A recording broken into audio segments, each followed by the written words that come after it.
Elite study platform पर आप सभी का पुनः स्वागत है। इस वीडियो में डिस्कशन करेंगे हिमाचल प्रदेश कैबिनेट की 26 सितंबर 2020 को कैबिनेट मीटिंग का आयोजन हुआ। इस मीटिंग में कौन कौन से पदों को भरने के लिए सरकार की तरफ से मंजूरी दी गई और बहुत ही बेहतरीन काम किया गया है। आयुर्वेदिक विभाग का नाम भी परिवर्तित किया गया है। ऐसे ही जितने भी महत्वपूर्ण प्रश्न हैं सबके बारे में इस वीडियो में डिस्कशन करेंगे। आपको बता दें हमारी नवीनतम क्लर्क परीक्षा की किताब लॉन्च हो चुकी है, जिसमें 5000 प्लस का क्वेश्चन बैंक तैयार किया गया है। इस किताब की सबसे बड़ी विशेषता है, इस किताब में आपको एक कंप्लीट कवरेज मिलती है सिलेबस की। भारतीय राज्य व्यवस्था है, इतिहास, अर्थव्यवस्था, भूगोल, सामान्य विज्ञान, पर्यावरण व पारिस्थितिकी, वन सर्वेक्षण रिपोर्ट 2019-17, महात्मा गांधी विशेषांक, आपदा प्रबंधन तथा विभिन्न प्रतियोगी परीक्षाओं में पूछे गए प्रश्नों का संग्रह। साथ में आपको पिछले 10 वर्षों के सॉल्व डिस्क्रिप्शन के साथ में ओल्ड क्वेश्चन पेपर भी उपलब्ध करवाए गए हैं। तो 5000 का क्वेश्चन बैंक सफिशिएंट होता है किसी परीक्षा को क्वालिफाई करने के लिए। तो आप इस किताब के साथ में अपनी तैयारी को और भी तेज कर सकते हो। आइए आपको ले चलते हैं सीधे अब कैबिनेट मीटिंग में क्या क्या निर्णय लिए गए हैं। सबसे पहला निर्णय लिया गया है, जो विधायक निधि होती है 50 लाख रुपए तक की, जिन्हें स्वीकृति प्रदान कर दी गई है कैबिनेट की तरफ से। 25 लाख रुपए की पहली किस्त अक्टूबर 2020 को प्रति विधानसभा क्षेत्र और पंचायती राज संस्थानों के चुनावों के उपरांत 25 लाख रुपए की दूसरी जो किस्त है वो जारी की जाएगी। मतलब 25 लाख में 2 मिलेगा, 25 के बाद पंचायत के इलेक्शनों के बाद मिलेगा, 25 की इन्हें अक्टूबर महीने में जारी कर दी जाएगी। ऐसा निर्णय लिया गया है इस मीटिंग में, याद रखिएगा। आपको याद रखना है वर्तमान समय में विधायक क्षेत्र विकास निधि कितनी दी जा रही है, 50 लाख दी जा रही है। अगला प्रश्न है, ये प्रश्न आपको जरूर किसी न किसी परीक्षा में देखने को मिलेगा। जो पूर्व प्रधानमंत्री है अटल बिहारी वाजपेयी, इनकी प्रतिमा प्रदेश सरकार कहां पर स्थापित करने जा रही है? तो याद रखिएगा रिज मैदान में शिमला पे इनकी प्रतिमा बनाई जाएगी। इसके लिए भी कैबिनेट के द्वारा मंजूरी प्रदान कर दी गई है। भाषा, कला एवं संस्कृति विभाग के हिमाचल प्रदेश द्वारा वित्त नियम 104 के अंतर्गत दिए गए सुझाव के अनुरूप इस प्रतिमा के निर्माण का कार्य प्रसिद्ध मूर्तिकार, पद्मश्री और पद्म विभूषण विजेता राम बी सुतार और अनिल सुतार को सौंपने का निर्णय भी लिया गया है। दोनों के नाम आपने याद रखने हैं। पद्मश्री और पद्म विभूषण विजेता है राम बी सुतार और अनिल सुतार। तो इन्हें ये कार्य दिया गया है, इनके द्वारा ये मूर्ति बनाई जाएगी और इसे स्थापित किया जाएगा रिज मैदान शिमला में। 2 प्रश्न यहाँ से बहुत इंपॉर्टेंट बन गया। वीडियो के अंत में आपको बताऊंगा तीसरा जो एक विभाग का नाम है परिवर्तित किया गया है। जैसे देखिए जल शक्ति विभाग का नाम, इसका पहले IPH डिपार्टमेंट का नाम जल शक्ति किया गया है। एक और विभाग है जिसका नाम सक्षम गुड़िया बोर्ड रखा गया है। तीसरा ये विभाग है और यहाँ से डेफिनेटली विभिन्न तरह के कम्पिटिटिव एग्जाम में 1 या 2 प्रश्न आपको देखने को जरूर मिलेंगे। साथ में आपको ये भी बताएंगे कि कितने पदों पर सरकार के द्वारा भरने की स्वीकृति प्रदान की गई है।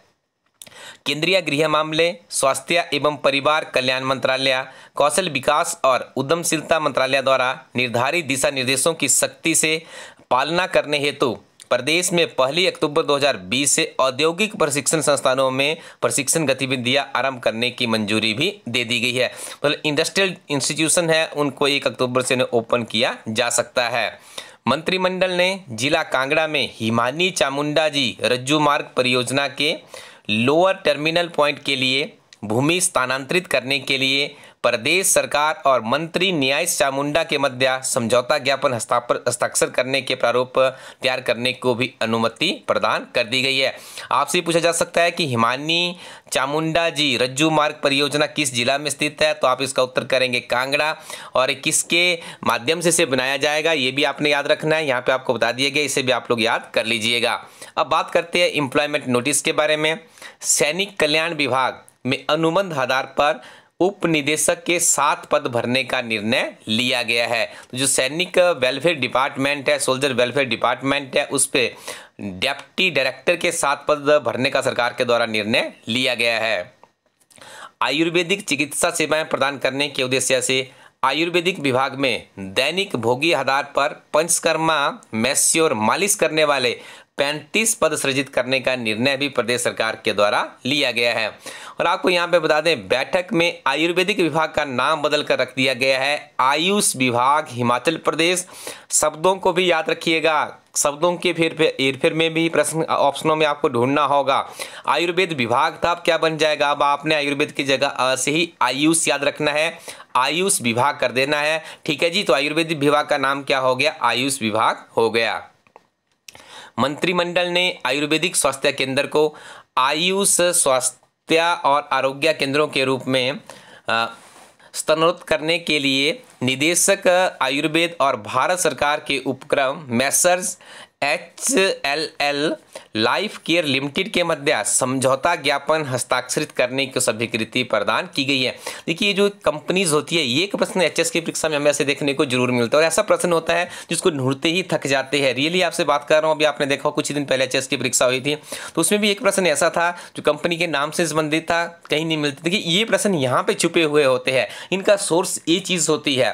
तो हो सकता है आने वाले समय में अलाइड सर्विसेज, नायब तहसीलदार या एचएस की परीक्षा में प्रश्न भी आपको देखने के लिए मिले, तो आपने इसको इंटरलेट कर देना है आयुर्वेदिक स्वास्थ्य विभाग के साथ में या आयुष स्वास्थ्य और आरोग्य केंद्रों के साथ में। ओके जी, आगे देखिए, बैठक में योजना विभाग में सीधी भर्ती के माध्यम से विभिन्न श्रेणियों के 8 पदों को भरने की भी मंजूरी प्रदान की गई है। कुल मिला के बात करें तो 50 के आसपास पद यहाँ पे बनते हैं जिन्हें हिमाचल प्रदेश सरकार भरने जा रही है।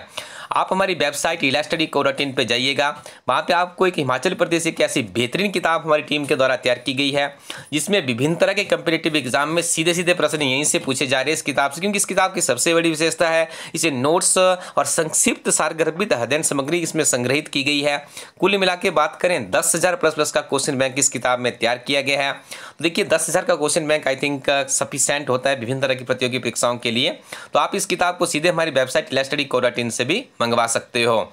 उसके बाद हमारी अर्धवार्षिक विशेषांक की किताब है जिसमें 1 जनवरी 2020 से लेकर 30 जून 2020 के डे टू डे के करंट अफेयर्स है, गिरिराज समाचार पत्र का सारांश है, राष्ट्रीय अंतर्राष्ट्रीय करंट अफेयर्स है, विभिन्न तरह की पत्रिकाओं का सारांश है। कुल मिला के इस किताब की बात करें 3,000 प्लस का क्वेश्चन बैंक तैयार किया गया है। टीजीटी के अभ्यर्थियों के लिए टीजीटी आर्ट्स कमीशन की हमारी fully solved old question paper 14, 16, 18, 19 साथ में सिलेबस कवरेज है Indian polity, economy, history, Indian geography, general science, environment, disaster management, teaching of Mahatma Gandhi and general knowledge, सारी चीज़ें इस किताब में संग्रहित की गई है। और आपने देखना बहुत से प्रश्न इस किताब से पूछे जाएंगे। यदि आपका एग्जाम 2, 4, 5, 10 नंबरों से रहता है तो ये किताब आपके लिए परीक्षा के अंतिम दिनों में काफ़ी उपयोगी साबित हो सकती है। इस किताब को भी आप ऑर्डर कर दीजिएगा ilastudy.co.in के माध्यम से। और आपको बता दें हमारी टीम के द्वारा जो अगली हमारी पत्रिका 6 महीने के करंट अफेयर्स आपको बता दिए। अब जुलाई, अगस्त और सितंबर के जो करंट अफेयर्स है, अक्टूबर फर्स्ट वीक में ये मैगजीन, ये 3 महीने की जो हमारी किताब होगी ये भी आपको मिलना शुरू हो जाएगी। बहुत ही बेहतरीन कड़ी मेहनत करके हमारी टीम के द्वारा इस मैगजीन में आपको इस किताब में आपको उपलब्ध करवाया गया है हिमाचल प्रदेश के करंट अफेयर्स, गिरिराज समाचार पत्र का सारांश, राष्ट्रीय तथा अंतर्राष्ट्रीय घटनाओं का स्टिक सारांश, और इसके अलावा भी देखिए आप उसमें टेबुलर फॉर्म्स में लेटेस्ट नियुक्तियां एक्सेट्रा बहुत सी नवीनतम इन्फॉर्मेशन भी आपको देखने को मिलेगी। तो आप विजिट कीजिए हमारी website ilastudy.co.in। Thank you very much, keep watching Ilastudy YouTube channel.